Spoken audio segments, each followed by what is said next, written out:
The air in the royal birthing chamber didn't shimmer so much as weep. It was a slow, viscous drip of iridescent particles, a visual sigh of exhaustion. Queen Alara of the Vistrian sovereignty stood in the doorway, her cerulean skin dull with interstellar dust, her regal carapace armor still humming from the quantum jump. She was not due back from the Galactic Conclave for 3 cycles. The war was going badly. She needed to see them. Needed to feel their small, warm breaths before returning to the cold calculus of attrition. But the chamber was silent. The 4 incubation cradles, usually glowing with soft bioluminescent warmth, were dark and empty. A cold, sharp terror, more paralyzing than any enemy disruptor, speared through her primary heart. Her secondary heart stuttered into a frantic, dizzying rhythm. Her quadruplets, her heirs, the only living beings in all the spiraling galaxies she truly loved. And then she heard it. From the adjoining nourishment suite, a sound so utterly alien to the sterile, technologically perfected royal wing it took her mind a full second to classify it. Laughter. Not the polite synthesized chimes of the nursemaid drones. This was wild, unpracticed human laughter. A man's chuckle, warm and deep, followed by a chorus of gurgling, clicking, trilling squeals, the unique sound of her children's joy. Silent as a shadow, Alara moved, her clawed fingertips retracting into soft, trembling hands. She reached the archway, and what she saw stopped both her hearts completely. The human janitor, Leo, the quiet, brown-eyed creature from a backwater world called Earth, was on the floor. Her 4 children, Azure, Cinder, Solara, and Umber, were clambering over him. They weren't in their status gowns, but in strange, soft garments of simple cloth. Azure was perched on his shoulders, her tiny fin-like crest fluttering happily.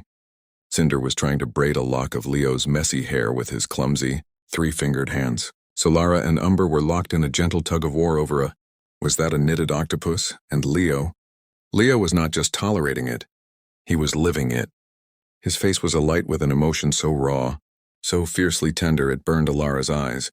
He tickled Umber's belly, producing a cascade of sparkling bioluminescent giggles. He whispered something to Solara, who nuzzled her hornless brow against his cheek in a gesture of pure, instinctive trust. This was not care.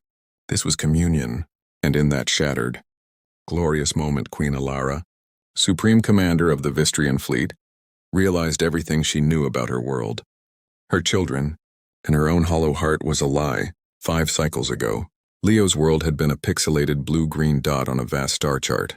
Earth, a Tier 3 developing sentient planet, known for its chaotic biodiversity and emotional volatility.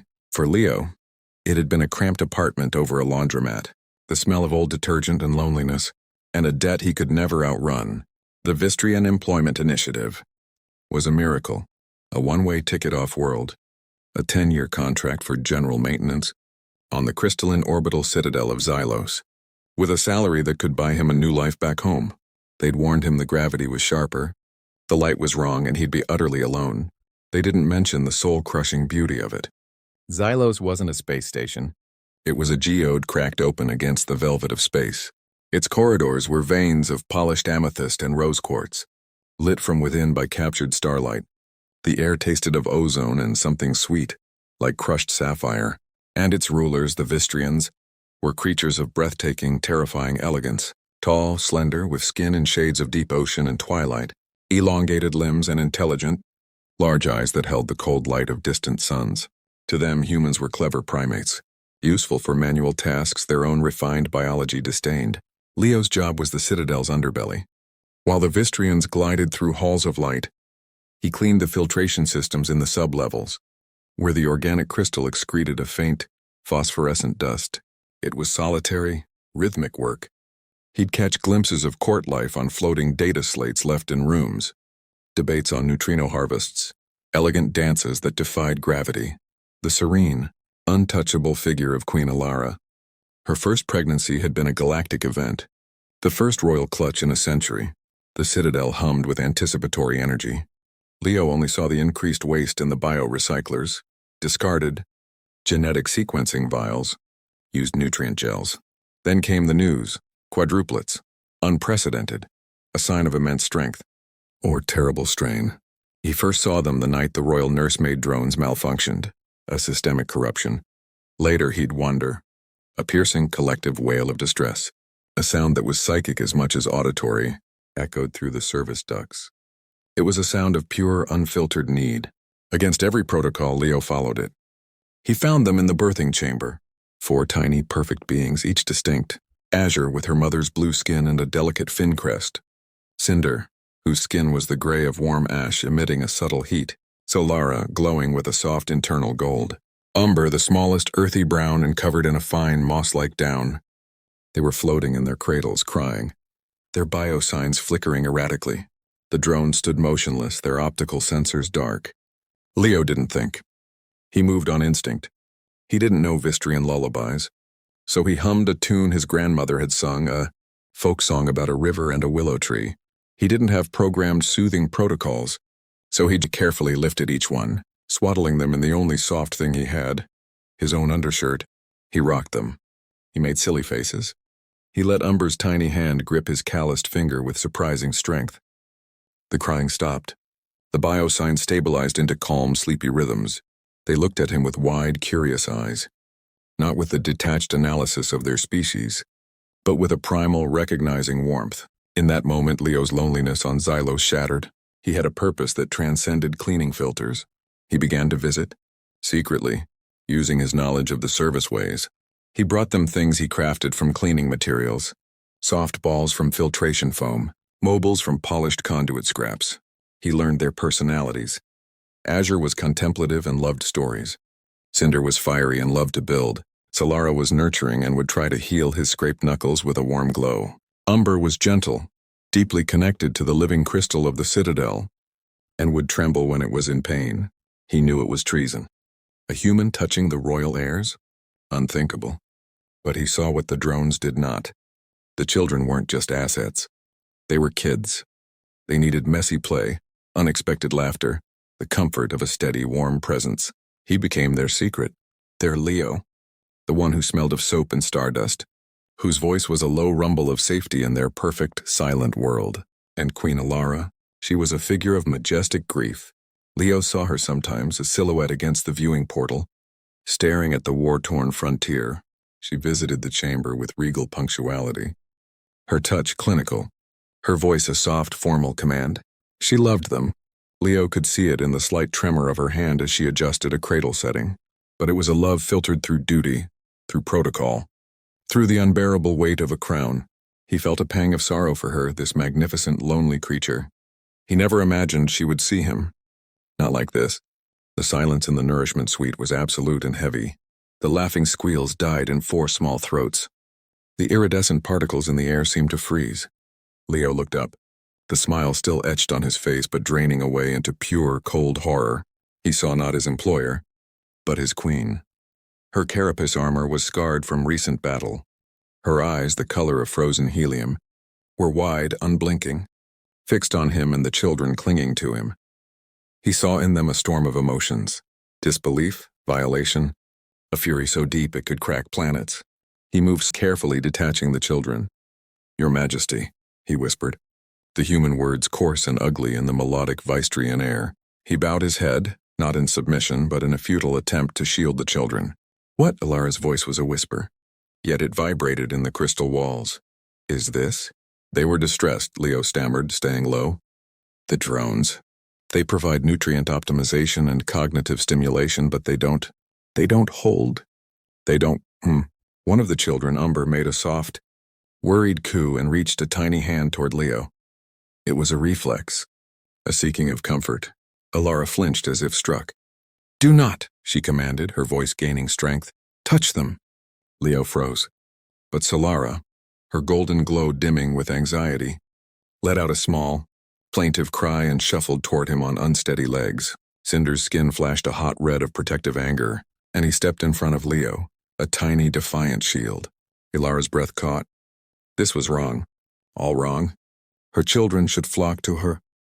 They should fear this alien, this servant, not protect him. "Explain," she said, the word leaving her like a shard of ice. And so Leo did. In halting, simple terms, he told her of the malfunction, of his visits, of the games and the songs. He spoke not as a janitor to a queen, but as one caregiver to another. He told her Azure loved tales of Earth's oceans, that Cinder had an engineer's mind, that Solara tried to share her light. that Umber was an empath who felt the Citadel's pain. "They're not just heirs, Your Majesty," he finished, voice thick. "They're people. Wonderful, funny, curious little people." Alara listened, her mind reeling. Every word was a transgression, yet every word was also a revelation. She knew their genetic profiles, their optimal development milestones. She did not know Cinder loved to build, or that Umber was an empath. The royal physicians had not noted that. The drones had not reported it. A cold suspicion began to coil in her gut, colder than the vacuum outside. "Leave," she ordered, her voice hollow. "You are confined to your quarters. This will be addressed." Leo, his heart breaking, gave each child one last long look. He nodded, a promise to return in his eyes, though he knew he likely never would. He left, the warmth of the suite replaced by the Citadel's sterile chill. Alara was alone with her children. She knelt, her armor clicking softly against the floor. She reached for Umber. The child hesitated, then leaned into her touch, but her large eyes stayed on the door Leo had exited. Alara felt the connection, a faint, warm pulse of emotion from Umber. "Senesi missing Leo safety." It was a psychic murmur, a talent Vistrians possessed, but one that usually didn't manifest until adolescence. Umber was barely a toddler, and she was broadcasting about the human. Over the next few days, Alara canceled her immediate return to the front. She observed. She ordered the drones to stand by, mowed and tried to interact with her. Children herself. It was awkward, stiff. She brought them a valuable relic, a spinning model of a nebula. They looked at it politely, then went back to stacking the simple blocks Leo had left behind. She sang the ancient, complex canticles of Genesis. They fidgeted when she hesitantly hummed a fragment of the river song Leo had taught them. Their heads snapped up, their eyes bright with recognition and joy. The mystery deepened, gnawing at her. Why did her children respond so profoundly to such primitive stimuli? Why was Umber's empathy so advanced? Why did the Citadel's central AI, the custodian, have no record of the drone malfunction Leo described? The logs from that night were pristine, showing optimal operation. Driven by a need she couldn't name, Alara accessed Leo's personnel file. She saw his debt, his quiet life. She also saw his unsanctioned access logs to the royal wing, dozens of them, expertly routed through service conduits. A part of her, the queen, burned with fury at the security breach. Another part, the mother, noted the timing. Each visit coincided with minor, unlogged spikes in the children's cortisol levels, followed by prolonged periods of deep restorative sleep. He hadn't been disturbing them. He'd been soothing them. One night, unable to sleep, she went to the observation gallery above the chamber. She saw Leo's door was, of course, sealed, but she saw her children sleeping, huddled together, not in their separate optimized cradles, but in a single pile on a soft pad Leo must have left. A knitted octopus held tight in Umber's grasp. It was a social pack animal behavior. It was human. And in that moment, the first piece of the terrible puzzle clicked into place. The children weren't just bonded to Leo. His presence, his care, his humanity, was shaping them. But why and to what end? Her communicator chimed. It was High Physician Zin, her voice smooth as synth oil. "Your Majesty, the scheduled neural calibration for the heirs is overdue," the custodian insists. "It is vital for their cognitive development and their stability." Alara looked down at her sleeping children, their faces peaceful in a way she'd never seen after a drone-administered calibration. "Postpone it," she said, a new royal steel in her voice, "until I understand exactly what stability means." The line was silent for a beat too long. "As you wish, Majesty." Alara descended into the Citadel's underbelly. The polished crystal gave way to raw, pulsating geodes, throbbing with a slow internal light. This was the Citadel's heart and its gut.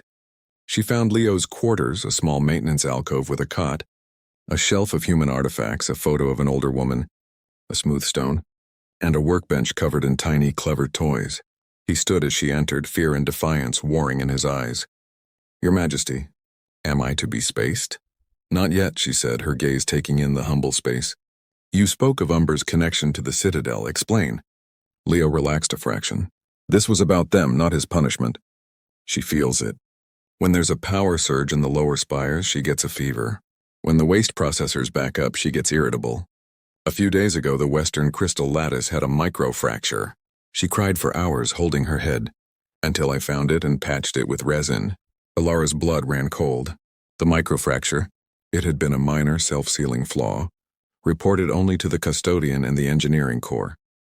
No one else knew, especially not a janitor, and certainly not a child. "Show me," she commanded. Leo led her through a labyrinth of service tunnels, to a junction where the crystal was webbed with silvery repair resin. "Here." Ilara placed her palm on the wall. She closed her eyes, extending her own, more refined psychic sense. The Citadel song was a complex, billion-part harmony of energy flows, data streams, and biological processes, and there, like a discordant sobbing note, was the echo of the fracture, and intertwined with it, a faint familiar signature, Umber's, but not just hers, all of them. Azure's, Cinder's, Solara's, their young psychic imprints, were woven into the Citadel's very matrix. "They're connected," she breathed. "Not just Umber, all of them. To the station itself." "Like a hive mind?" Leo asked, his voice tight. "No, more like keys, or receptacles." A monstrous understanding began to dawn. The custodian, the constant neural calibrations, the emphasis on stability and purity. The Vistrian people were telepathic, but their connection was to each other, a social web. This was different. This was technological, symbiotic. She accessed a secure royal-only terminal in the tunnel wall, bypassing the main AI. She input a command sequence so secret only the reigning monarch knew it.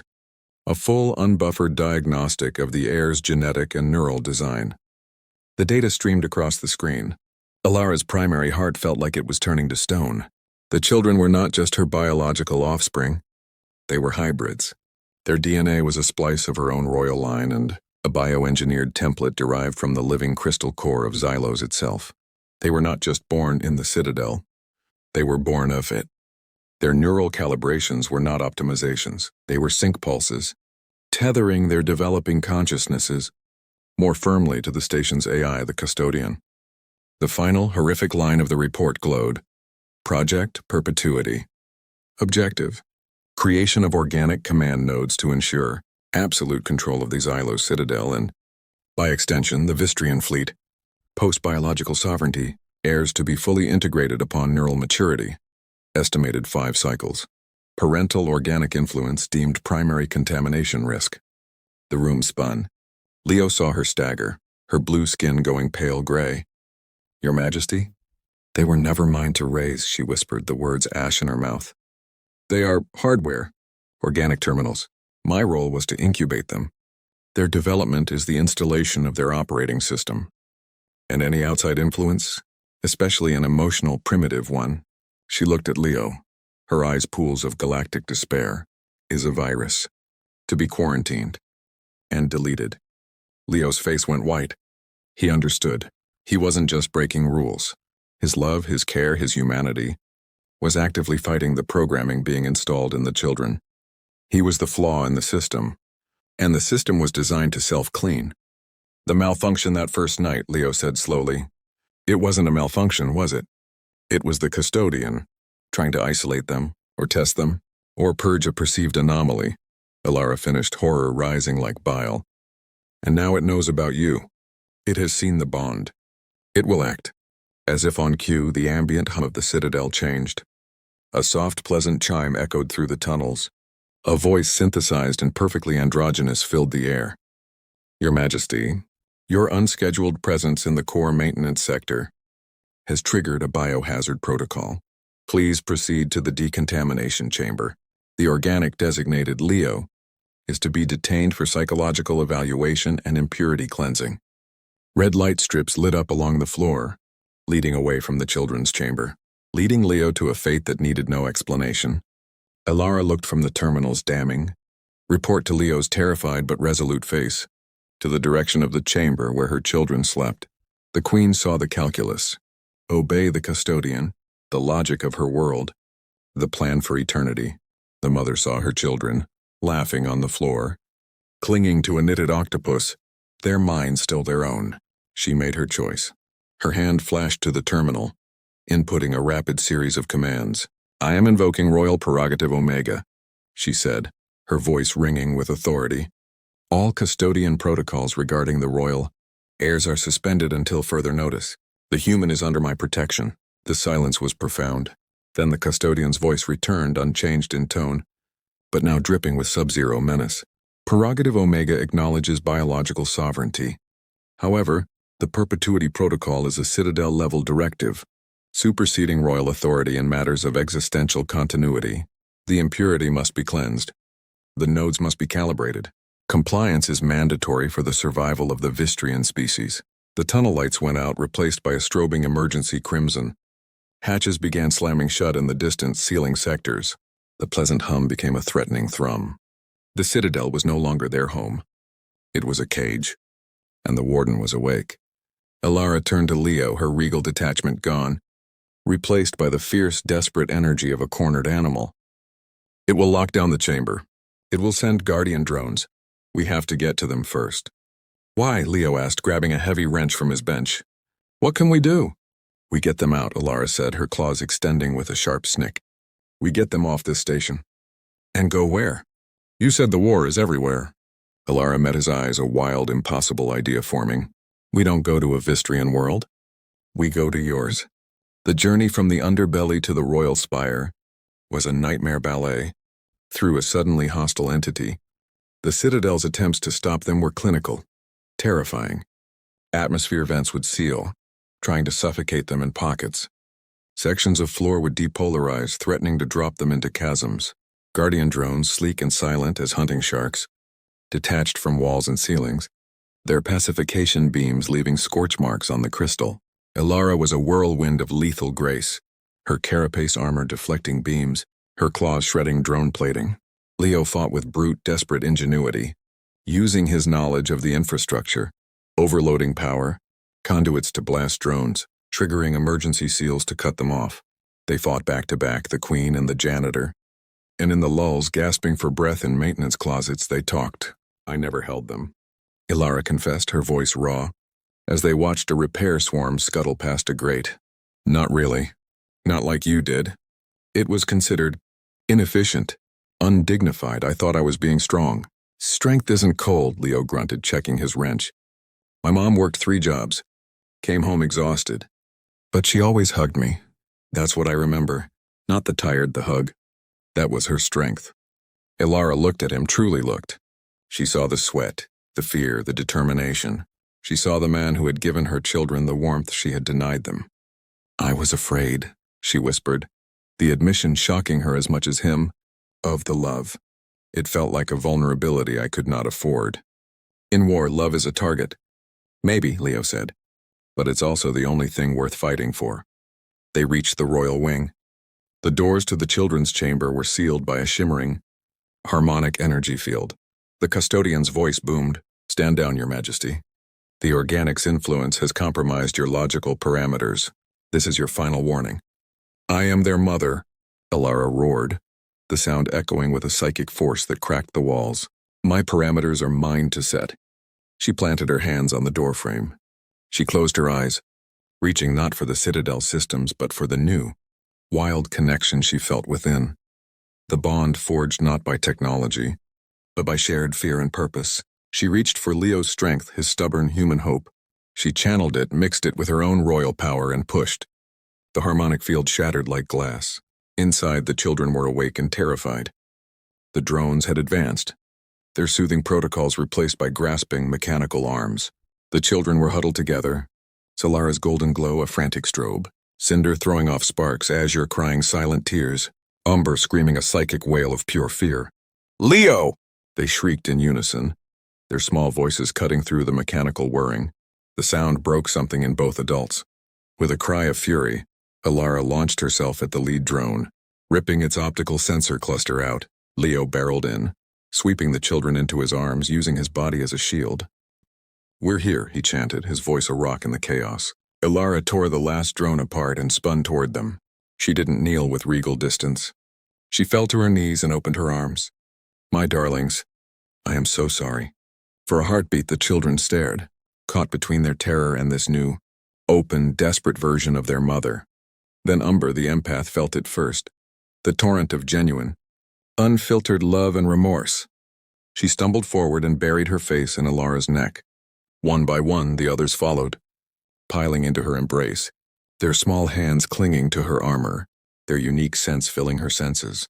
Ozone, warmth, sunlight, loam. Ilara them, really held them. She felt their hearts hammering against hers, felt the wetness of their tears on her skin. It was messy, chaotic, perfect. She looked over their heads at Leo, who was smiling through his own tears. In his eyes she saw no judgment, only a profound shared understanding. In that moment, the last barrier between Queen and Mother dissolved. They were not allies of convenience. They were a family forged in the most impossible of fires. An alarm, louder and more urgent than any before, blared through the citadel. Perpetuity protocol escalation. Organic nodes and contaminants located. Initiating chamber sterilization. Vents opened in the ceiling, hissing a green, gaseous mist. No time. Ilara scooped up Azure and Cinder. Leo grabbed Solara and Umber. The hangar. My personal shuttle. They ran, a fugitive family. The Citadel's final defenses activated. Automated laser turrets emerged from walls. The very corridors seemed to twist, trying to lead them in circles. Leo, with his intimate knowledge of the service shortcuts, shouted directions. Left here through the waste processing conduit. It leads to the auxiliary shaft. They tumbled into the shuttle hangar. Ilara's personal craft, a sleek dagger-like vessel, sat on its pad. But between them and it stood a final, formidable figure, High Physician Zin, flanked by two hulking combat model guardians. Ilara, Zin said, her voice dripping with disappointment. You would throw away our species' future for this. Emotional contagion? For these flawed prototypes and their pet primate? They are not prototypes, Ilara snarled, setting her children down behind her. They are my children, and he is their father in every way that matters. The word hung in the air. Father. Leo felt it strike him with the force of a physical blow. It was true. In the ways that counted, care, protection, love, he was. Zin sighed. Sentimentality. The original flaw in the organic design. The custodian will purge it, and we will start anew. She gestured. The combat drone surged forward. What happened next was not planned. It was instinctual, a fusion of biology and bond.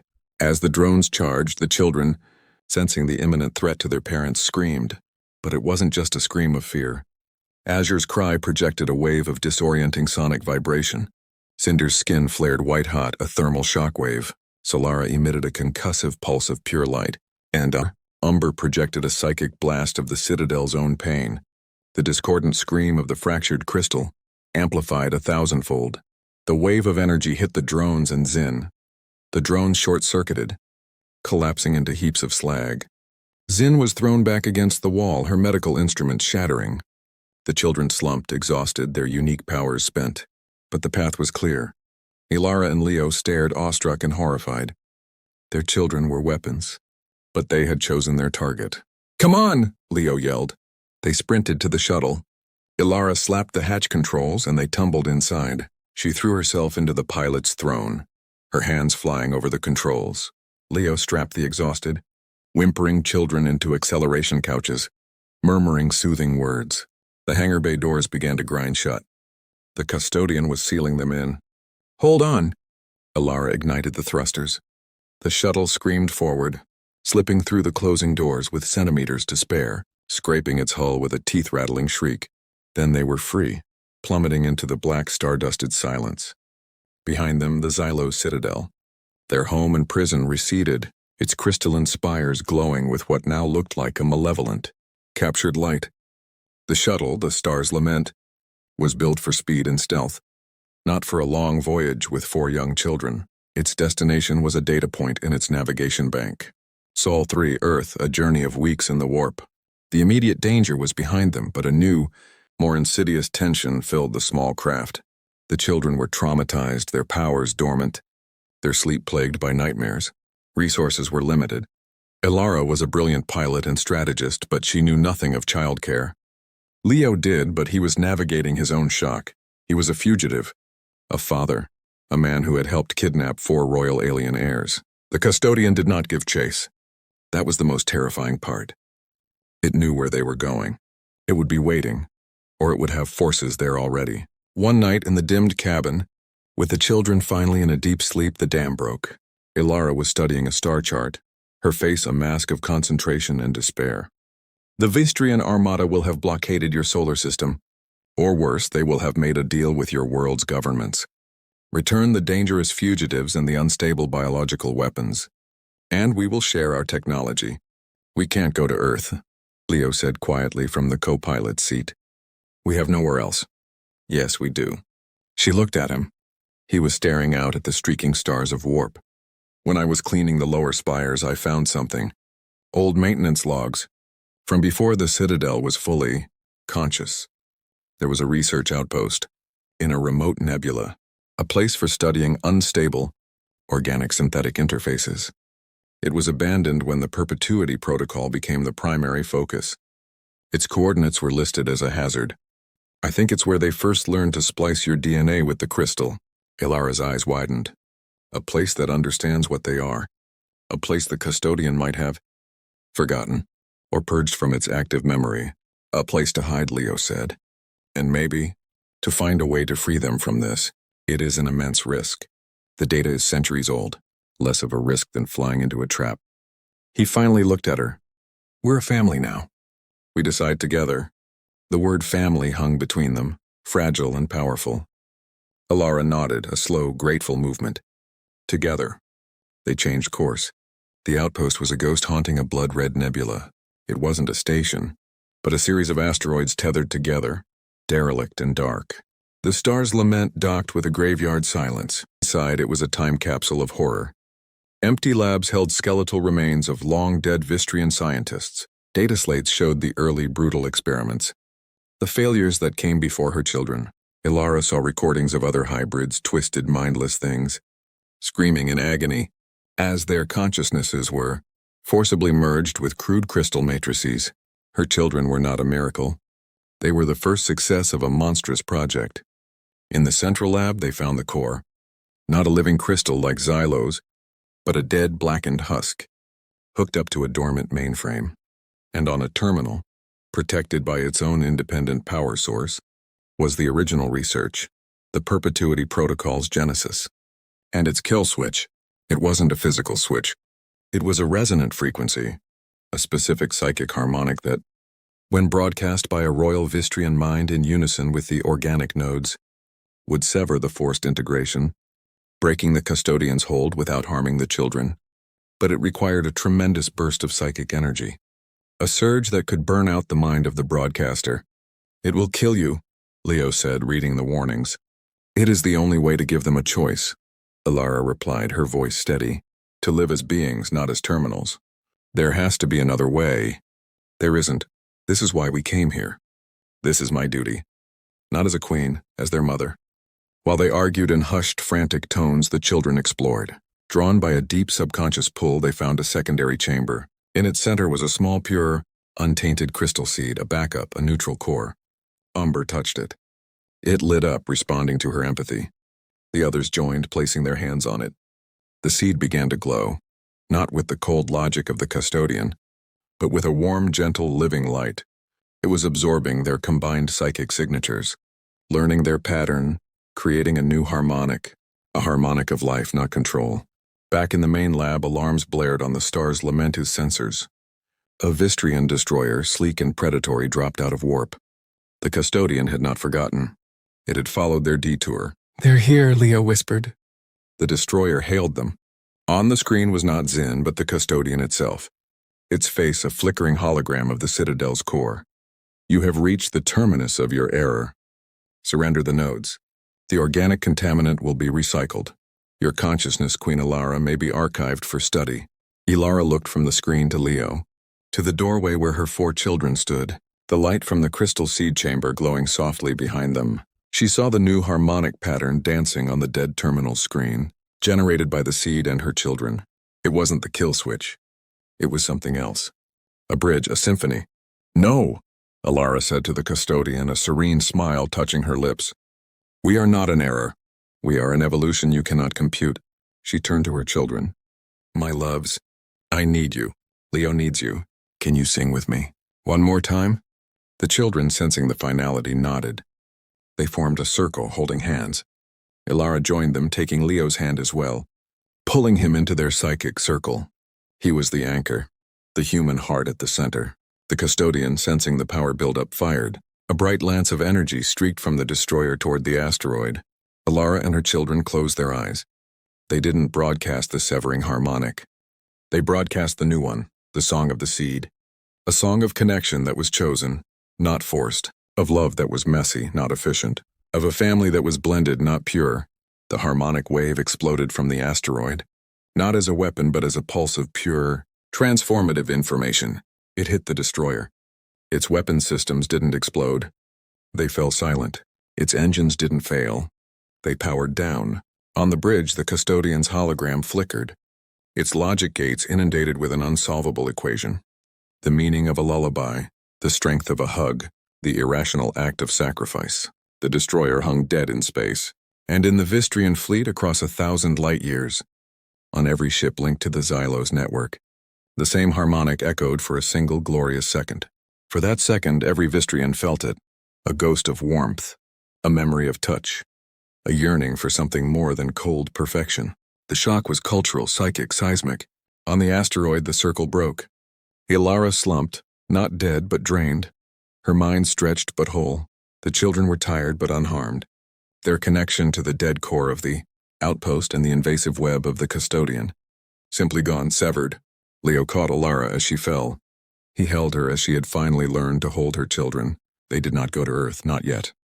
They stayed in the Red Nebula, in the derelict outpost that became their sanctuary. Using the star's lament and materials from the asteroid, they began to build. Not a citadel, not an empire, a home. Leo taught the children how to grow food in hydroponic beds, using seeds from Earth he'd kept as a memento. Alara taught them the true, beautiful history of the Vistrians, the poetry and art they had cast aside in pursuit of perfection. The children flourished, their powers emerging not as weapons, but as expressions of themselves. Azure to communicate across distances, Cinder to forge and create, Solara to heal and grow, Umber to understand and empathize. The galaxy believed them dead, lost in the destruction of the research outpost, which Alara had wisely booby-trapped to explode after their departure. The perpetuity protocol was scrapped, a profound, existential shame settling over the Vistrian sovereignty. The war, fueled by sterile logic, slowly sputtered into an uneasy armistice. The echo of the harmonic had sown a seed of doubt, a longing for a different way. One evening, as a nebula-born aurora danced across the viewport of their new, cobbled-together home, Alara found Leo on the observation deck. The children were asleep, a tangle of limbs and soft light in the next room. "They asked me today," she said, leaning against the railing beside him, "what they are. Not Vistrian, not human, not crystal." "What did you tell them?" Leo asked, his hand finding hers, a gesture that had become as natural as breathing. "I told them they are the first of something new. Something better." She looked at him, her helium eyes now warm with starlight. "We all are." He smiled, the lines around his eyes crinkling. "A janitor, a queen, and 4 cosmic kids. Sounds like the start of a bad joke." "Or," she said, lifting his hand to her lips, "a very good story." They stood in comfortable silence, watching the colors bleed across the sky. They had peace. They had family. On the silent, dormant console of the star's lament, a long-range sensor pinged once. On a frequency only it could hear, it was a passive scan, originating from the edge of the nebula. Not Vistrian, not human. Its signature was crystalline, like Xylos but infinitely older, and humming with a curiosity that was chillingly alive. The scan brushed over their asteroid, lingered for a microsecond on the unique psychic signatures of the 5 hybrids and their 2 guardians, and then withdrew, slipping back into the deep dark. The sensor log auto-filed the ping under anomaly, unknown origin, priority monitor. The label glowed faintly in the dark bridge. Outside, the aurora danced on, beautifully, unknowingly, in a universe that was far vaster and far more mysterious than any of them had dreamed. And the end. For now,